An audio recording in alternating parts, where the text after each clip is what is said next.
All అందరూ ఎలా ఉన్నారు? నేను మీ పుష్ప. ఈ రోజు వీడియోలో రెసిపీ వచ్చేసి టేస్టీగా ఆంధ్ర చికెన్ బిర్యానీ ఎలా చేసుకోవాలి ఈ వీడియోలో చూపించేస్తాను. వీడియోని ఎక్కడ స్కిప్ చేయకుండా ఎండ్ వరకు చూడండి. అలాగే వీడియోని లైక్ చేసి ఛానల్ సబ్స్క్రైబ్ చేసుకొని పక్కన ఉన్న బెల్ ఐకాన్ క్లిక్ చేయడం మర్చిపోవద్దు. చూస్తుంటే నోరు ఊరిపోతుంది కదా, టేస్ట్ అయితే అద్దరిపోతుందండి. మస్ట్ ట్రై అని చెప్తాను. కంపల్సరీగా నేను చూపించినట్టుగా మీరు కనుక ఈ బిర్యానీ చేసుకొని తిన్నారు అంటే మీకు ఏ బిర్యానీ నచ్చదో, టేస్ట్ అంత బాగుంటుంది. Must try.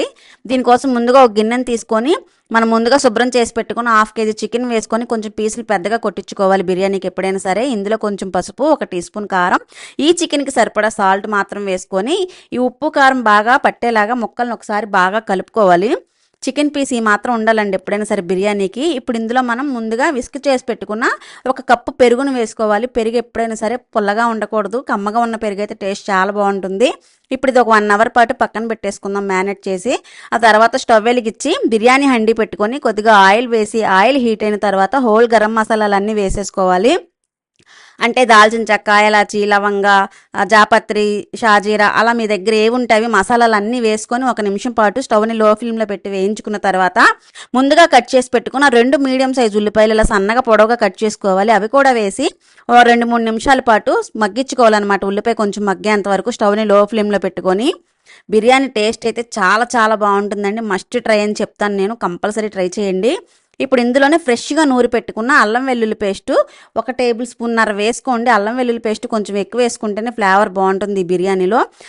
అల్లం వెల్లుల్లి పేస్ట్ మాత్రం కంపల్సరీ ఫ్రెష్గా ఉన్నది వేసుకొని 1-2 నిమిషాలు పచ్చివాసన పోయేంత వేయించుకున్న తర్వాత ఇందులోనే 2 పచ్చిమిరపకాయల ముక్కల్ని 3 మీడియం సైజ్ టమాటాలను సన్నగా కట్ చేసి వేసుకొని అవి కూడా కలిపి 1 నిమిషం మూత పెట్టి మగ్గించుకున్న తర్వాత ఇందులోనే గుప్పెడి పుదీనాకు అలాగే కొద్దిగా కొత్తిమీరను కూడా వేసుకొని ఇది కూడా 1 నిమిషం పాటు మగ్గించుకోవాలి. నేను చూపించినట్టుగా ప్రతి స్టెప్ కంపల్సరీ మీరు యాజ్ టీజ్గా ఇలా చేసుకున్నారంటే మంచి బిర్యానీని ఎంజాయ్ చేస్తారు మీరు. మనం ముందుగా మ్యారినేట్ చేసి పెట్టుకున్నాం కదా చికెన్ని, ఆ చికెన్ మొత్తం కూడా వేసేసుకొని ఇది కూడా ఒకసారి బాగా కలిపి స్టవ్ని మీడియం ఫ్లేమ్లో పెట్టుకొని మూత పెట్టి చికెన్లోని వాటర్ దిగుతుంది కదా, అలా దిగి ఉడికేంత వరకు ఒక 2-3 నిమిషాలు ఉడికించుకోవాలి. ఇలా 2-3 నిమిషాలు ఉడికిన తర్వాత మూత తీసి చూపిస్తున్నాను చూడండి మీకు నేను. ఇప్పుడు ఇందులో నుంచి వాటర్ దిగింది కదా, ఇలా దిగిన తర్వాత మరొకసారి చికెన్ని కలుపుకొని ఇందులో మనం ఇందాక సాల్ట్ కానీ కారం కానీ చికెన్కి సరిపడా మాత్రమే వేసాము. ఇప్పుడు బిర్యానీకి సరిపడా వేసుకోవాలి. అంటే టేస్ట్కి సరిపడా సాల్ట్ వేసుకొని నేను 1 టీ స్పూన్ కారం వేస్తున్నాను చికెన్ ఘాటికి పట్టేలాగా అనమాట. ఇవి కూడా వేసి ఒకసారి బాగా కలుపుకొని 1-2 నిమిషాలు కొంచెం చికెన్ కుక్ అయ్యేంత వరకు ఉడికించుకోవాలన్నమాట.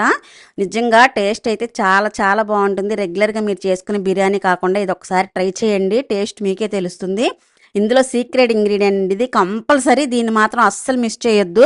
1 చిన్న గ్లాస్ పచ్చిపాలను వేసుకోండి. ఈ పాలు వేయడం వల్ల బిర్యానీ టేస్ట్ అనేది చాలా బాగుంటుంది.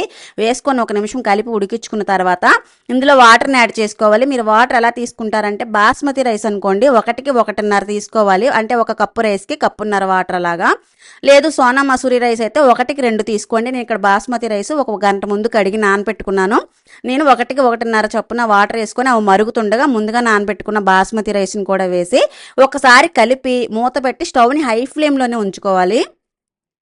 హై ఫ్లేమ్లో ఉంచుకొని మీరు ఇక్కడ సాల్ట్ చెక్ చేసుకొని ఈ స్టేజ్లో వేసుకోవచ్చు. హై ఫ్లేమ్లో ఉంచి తర్వాత మూత తీసి చూపిస్తున్నాను చూడండి.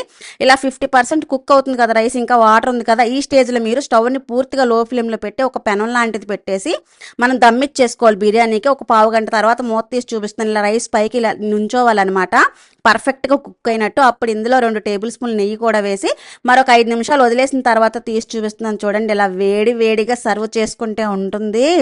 ఈ టేస్ట్ని మాటలతో వర్ణించలేకపోతున్నానండి నేను, అంత టేస్ట్గా ఉంది. చాలా బాగుంది. మస్ట్ ట్రై అని చెప్తాను, తప్పకుండా ట్రై చేయండి. మీరు కూడా ట్రై చేసి మీకు ఎలా కుదిరిందో నా కమెంట్ సెక్షన్లో కమెంట్ చేయడం మర్చిపోవద్దు. చూస్తుంటే నోరు ఊరిపోతుంది కదా.